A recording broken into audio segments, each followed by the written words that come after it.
Bonsoir à toutes et à tous, nous sommes le jeudi 18 octobre 2018, bienvenue sur 8 Mont Blanc. Voici les titres de Journal de la rédaction. Nous parlerons de la sécheresse qui continue d'impacter nos territoires. Jean-Paul Crespy s'est intéressé à la rivière des Us dans l'avant-pays savoyard, un cours d'eau particulièrement asséché. Nous verrons que la faune et la flore sont aujourd'hui en danger à cause de la sécheresse. Reportage dans ce journal. Depuis 2014 et la création du réseau des acteurs de l'eau en montagne, de nombreuses rencontres ont eu lieu pour tenter d'améliorer la gestion de cette denrée rare. À l'occasion des rencontres eau en montagne, un premier bilan a été présenté ce jeudi du côté d'Annecy. Les retraités dans la rue ce jeudi, Sébastien.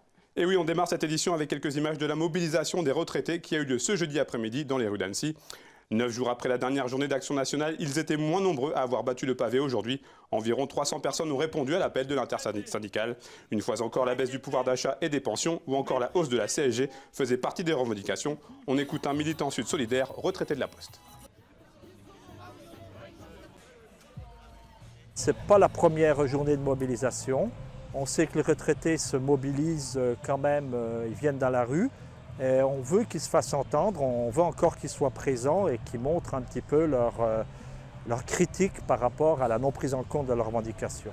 Les retraités, depuis de nombreuses années, ils n'ont pas de hausse de leur retraite. Les retraites, elles sont bloquées dans la fonction publique, dans le privé aussi. Dans l'immédiat, je crois que le gouvernement n'a pas prévu grand-chose.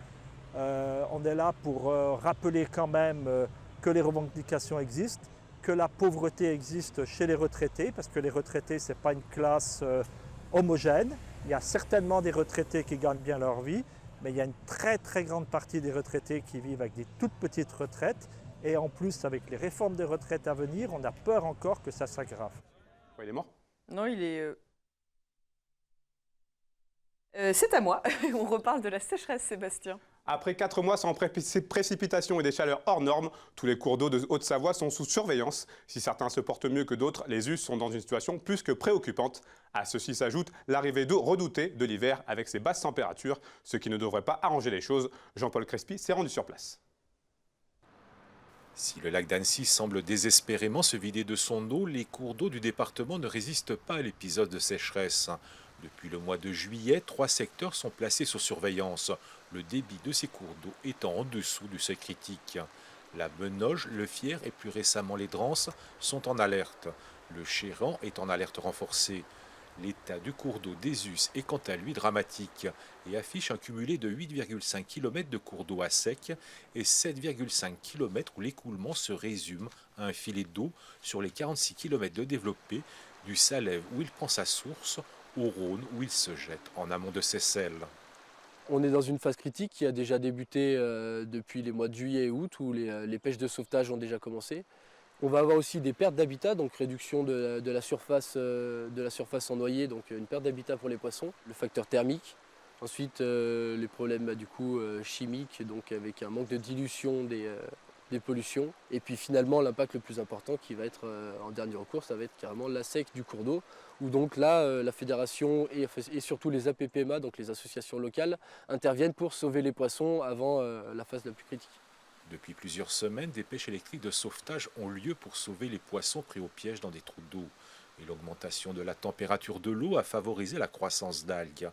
Les Us sont en souffrance et ils se chargent de dépôts de limon.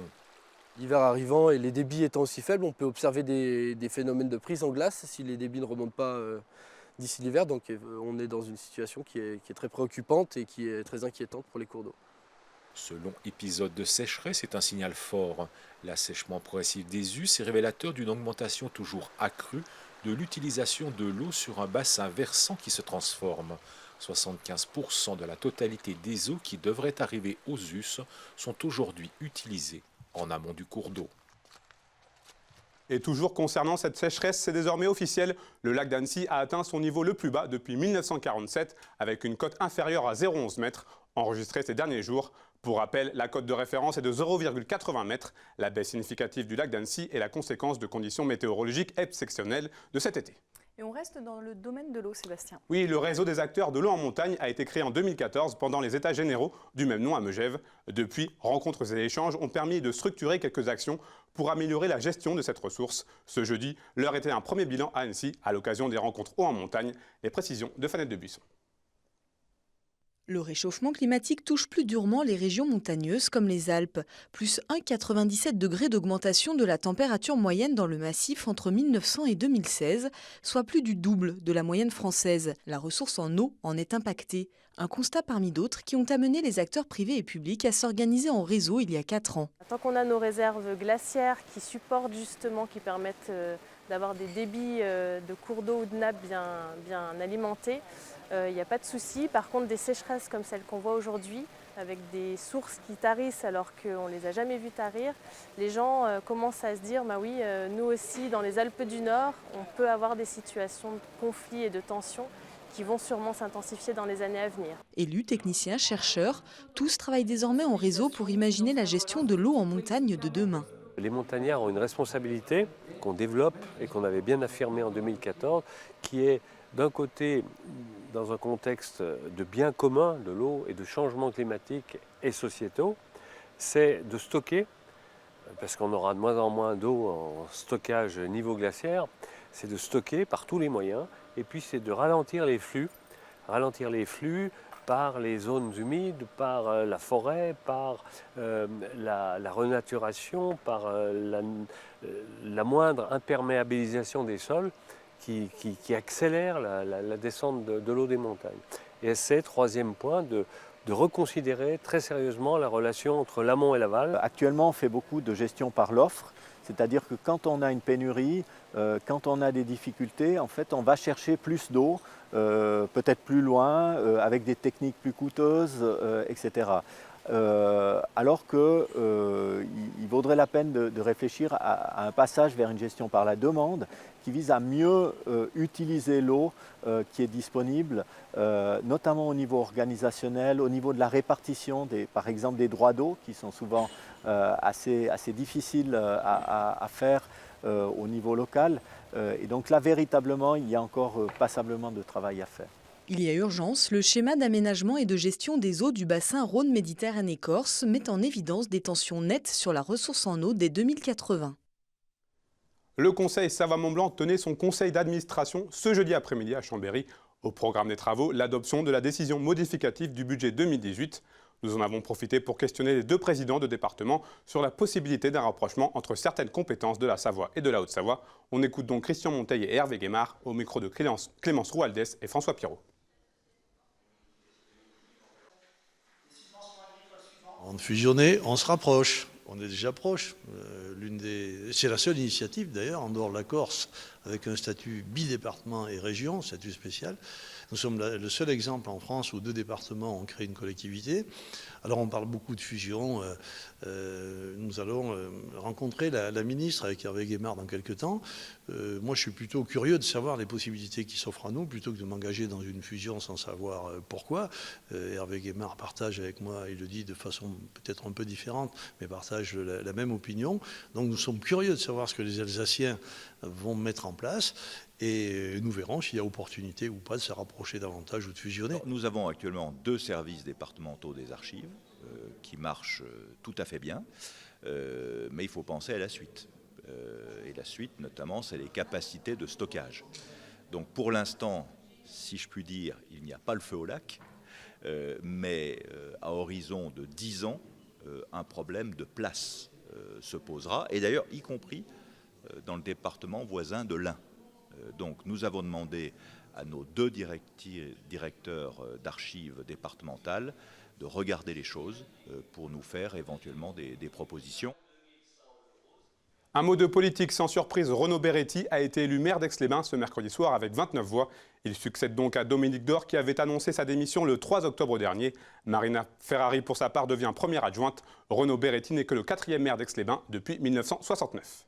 Place maintenant au 3e épisode de notre série de la rédaction. Après 2 premiers volets consacrés à la Fondation Barbier-Muller, à proprement parler, focus ce soir sur l'ambassadrice du thé à Genève, une mission très officielle qui consiste à promouvoir les différentes vertus du thé du pays du soleil levant. Jean-Paul Crespi l'a rencontré à la Fondation Bord. Emiko Okamoto est l'ambassadrice d'une culture japonaise qui ne cesse de fasciner tout en restant insaisissable. Entre tradition et modernité, elle collabore depuis 2016 avec le Conseil du thé du Japon et le ministère japonais de l'Agriculture pour promouvoir en Europe les vertus et l'histoire unique du thé vert japonais. Une histoire ancestrale qui trouve son origine au XIIe siècle pour que nous parvienne du plus lointain des âges la cérémonie du thé. Le sencha a été inventé en 1738, au milieu du XVIIIe siècle. Donc il y avait un nouvel mode d'infuser le sencha, donc feuille en thé poudre avec une théière. Et quand les tasses sont chaudes, je sers le thé, comme ça. La partie de tige contient beaucoup d'acides aminés qui donne la douceur, le goût d'umami et pas d'amertume. Et pour préserver tous ces arômes, ces amertumes et ces bienfaits, Emiko Okamoto respecte la tradition, une préparation contemporaine du thé codifié, accessible à tous. Je trouve que c'est un moment privilégié pour soi-même. C'est le moment pour offrir soi-même. Parce qu'aujourd'hui, nous sommes très très pressés, on n'a pas de temps, il manque de temps, tout le monde est pressé, n'est-ce pas? Puis le temps passe très vite. Et c'est pour ça qu'il faut prendre le temps, juste 5-10 minutes, pour apprécier, pour s'arrêter. Emiko Okamoto sélectionne directement au Japon les différents crus qu'elle sert, comme le Shencha supérieur de Fukuoka, le Gyokuro d'Uji ou le Jienmacha au Mata de Miyazaki.